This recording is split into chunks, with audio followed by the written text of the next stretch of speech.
Hello, I'm Martin L. Shoemaker, one of the authors in Robots Through the Ages, an exciting new anthology coming from Blackstone Publishing, July 25th, edited by Robert Silverberg and Bryan Schmidt.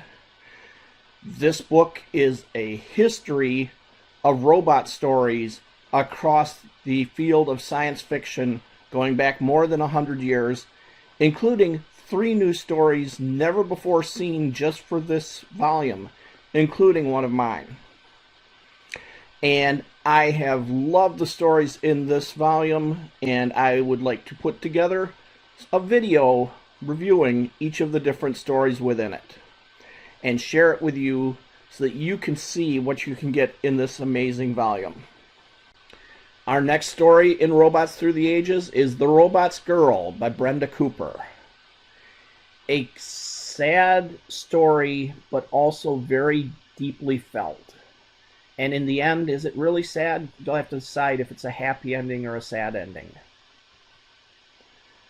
The Doors' silent slide still surprised me, even after Aliss and I had been moving boxes into our new garage and piling them in unruly heaps for 2 days. Hair stuck to my neck as sweat ran down the small of my back and the backs of my knees. Our real estate agent had told me it never got hot here, but apparently she lied about the weather as easily as she lied about the closing costs. So we were too broke for household help and hot from humping boxes. But we were here, home, and done working for the evening. I gathered up a cold beer from the gleaming fridge, which opened and closed for me the same way the front door did, eerily quiet and efficient. I'd grown up with doors you opened and closed with human muscle. My last house had been built green when that meant saving energy instead of producing it. Trust humanity not to waste anything free when you can use a lot of it. There's our opening of a couple moving into their new home. There's just a hint of the futuristic about it in the doors that automatically open for you and supposedly know what you want.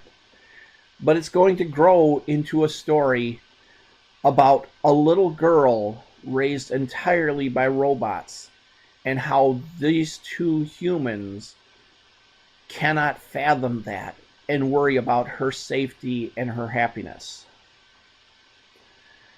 This is written by Brenda Cooper, who is an author and also a poet and works in her day job as a technologist, and who has written a number of books, including collaborations with Larry Niven, who I've mentioned in a couple of these other reviews. So she has got good connections to the history of science fiction, including her appearance in this collection.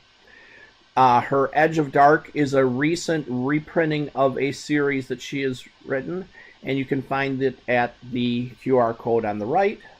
And now let's look at when the robots come in, and the couple has to deal with them and with the little girl. She swung around in front of me and stopped, blocking my way, head tilted up toward me. It's like she's in jail, but she doesn't know it. What if they've raised her forever? What if that little girl doesn't know what a human hug feels like? What if she thinks she's inferior to those robots? What are they teaching her? Shh. I took her shoulder slightly. She felt like a bird. We have to keep perspective, not get thrown in jail for breaking and entering. The cops won't even go in. You called them.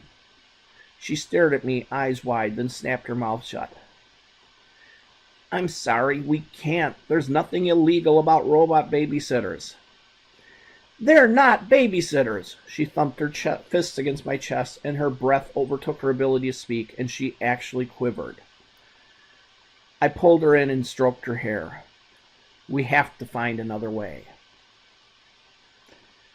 This is a story of 2 different ways of living, and a story of why this little girl is being raised by robots, and can these 2 people come to understand that and either accept it or find a way to rescue her from it?